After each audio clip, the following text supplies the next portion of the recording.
Voilà comment les organisations internationales devaient travailler. CEDEAO, Union africaine, ONU. Leur responsabilité là, ça réside dans la prévention. Parce qu'ils ont l'expérience des crises passées. Citoyens, citoyennes, bonjour. Nous sommes aujourd'hui le mardi 22 avril 2025. On va passer à notre rubrique élections, parlons-en. Aujourd'hui, élections, parlons-en va porter sur la nécessité pour les organisations internationales, de mettre l'accent sur la prévention des conflits. Parce qu'on est assis ici, là, on n'entend pas l'Union africaine, on n'entend pas la CEDEAO. Actuellement, ils sont aveugles, ils sont sourds. Alors qu'il y a des choses qui ne sont pas normales qui se passent. Il n'y a pas de dialogue politique. Les résultats de la CEI ne sont pas bons. On ne va pas faire d'audit de la liste électorale. On ne veut même pas faire de RLE 2025 avant l'élection d'octobre 2025. Il y a beaucoup de problèmes. Ils sont sourds, ils sont aveugles. C'est quand il y aura conflit maintenant, là, hypocritement, ils vont courir pour venir faire quoi? Ça ne va pas ressusciter les morts. Alors qu'on aurait pu éviter les conflits en les prévenant. C'est ainsi que il y a une mission du secrétaire général de l'ONU qui est venu en Côte d'Ivoire, le représentant spécial du secrétaire général de l'ONU pour l'Afrique de l'Ouest et le Sahel qui est venu. Mais lui aussi, il est venu là. Il a rencontré les autorités, il a rencontré la CEI, il a rencontré les partis politiques, il a rencontré le CNDH. Nous autres là, on ne nous a pas rencontrés. Alors que quand on veut avoir toutes les informations, il faut rencontrer tout le monde. Après, vous faites la part des choses. Donc, au niveau de la société civile, ils n'ont rencontré personne. Parce que c'est vrai que les membres du CNDH sont désignés par la société civile, mais après, c'est une institution étatique. Il aurait fallu rencontrer toutes les composantes de la société civile. Ça n'a pas été fait. Ce qui n'est pas normal. Ça fait déjà un biais dans la recherche d'informations. Ça, c'est un. Mais il y a une autre coalition, elle qui l'a bien compris, qui a écrit. Et je vais vous lire le courrier. Je ne vais même pas le commenter, c'est pas long. Je vais vous lire le courrier. C'est la coalition de l'Afrique francophone pour la Cour pénale internationale. Le coordonnateur est un Ivoirien qui se nomme M. Ali Ouattara. Voilà ce qu'ils ont écrit. Déclaration des coalitions de l'Afrique francophone pour la Cour pénale internationale CAF-CPI relative à la situation préélectorale en Côte d'Ivoire. Le 21 avril 2025, donc hier lundi là, c'est là ils ont écrit. Abidjan, Bangui, Bamako, Bujumbura, Conakry, Kinshasa, N'Djamena, Ouagadougou et Rabat. C'est les capitales des pays qui sont solidaires de ce courrier. À l'approche de l'élection présidentielle en Côte d'Ivoire, prévue le 25 octobre 2025, le pays est en proie aujourd'hui à une crise préélectorale. Vous voyez, eux, ils suivent l'actualité en Côte d'Ivoire. Quand on dit crise là, c'est pas seulement la guerre. Les histoires de fête, on veut pas, là, c'est crise là qui a commencé comme ça. Donc, ils disent qu'il y a une crise préélectorale.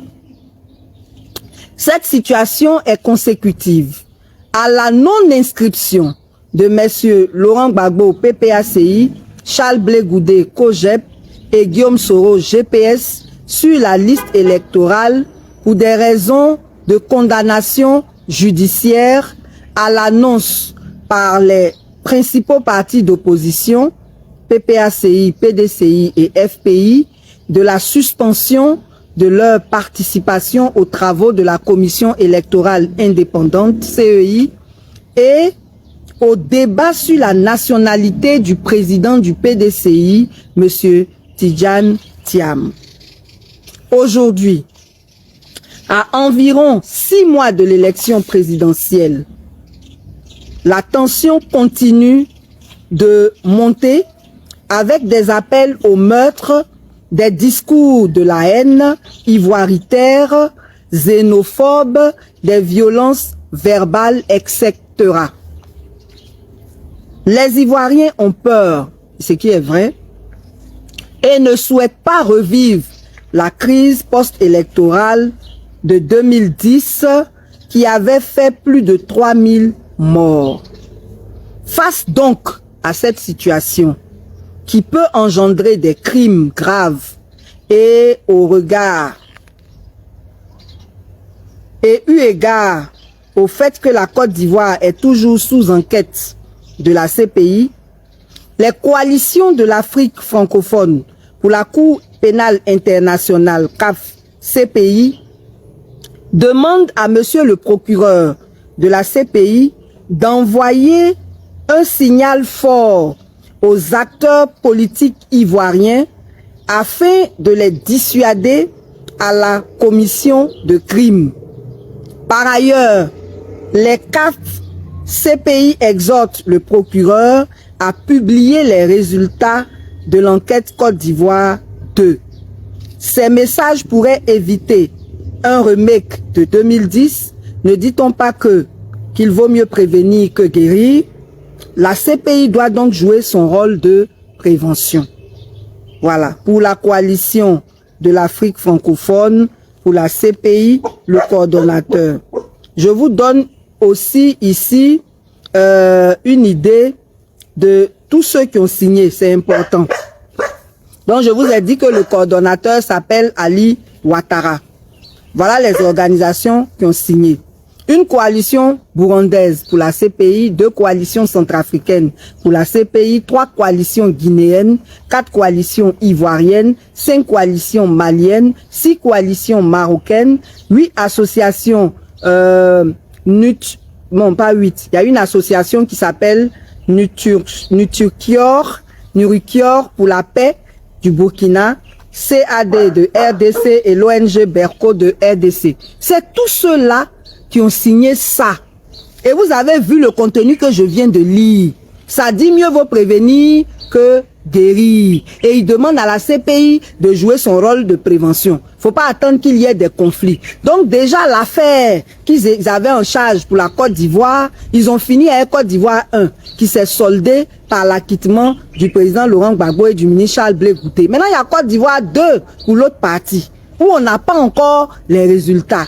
Donc eux ils disent que cette enquête se termine, qu'on en ait les conclusions, pour que certainement les conclusions de cette enquête-là puissent dissuader tout acteur politique que ce soit de s'adonner à la violence. Vous voyez, voilà comment des organisations internationales devaient travailler. CEDEAO, Union africaine, ONU. Leur responsabilité là, ça réside dans la prévention. Parce qu'ils ont l'expérience des crises passées. Ils devraient donc pouvoir prévenir les crises actuelles. Et vous voyez ce qu'ils ont résumé là, ils ont résumé nos problèmes. Ils ont résumé nos problèmes. Ça veut dire qu'ils savent. Mais il y a certains qui font exprès. Ils préfèrent croiser les bras pour regarder. Donc vraiment, nous aujourd'hui, on veut interpeller toutes les organisations internationales. Ne jouez pas les médecins après la mort. Il y a une crise préélectorale actuellement que vous feignez de ne pas voir, sur laquelle il faut travailler dès maintenant pour ne pas que ça devienne une grave crise électorale ou post-électorale. À bon entendeur, salut. Nous, on est là pour parler, pour attirer l'attention, pour tirer les sonnettes d'alarme. Après, c'est pas nous qui prenons les décisions. Que Dieu éclaire tous ceux qui ont voix au chapitre dans cette affaire des élections en Côte d'Ivoire pour que nous allions à des élections apaisées. Voilà. Donc, à mardi prochain pour l'autre numéro de élections, parlons-en et on espère qu'on a été entendu.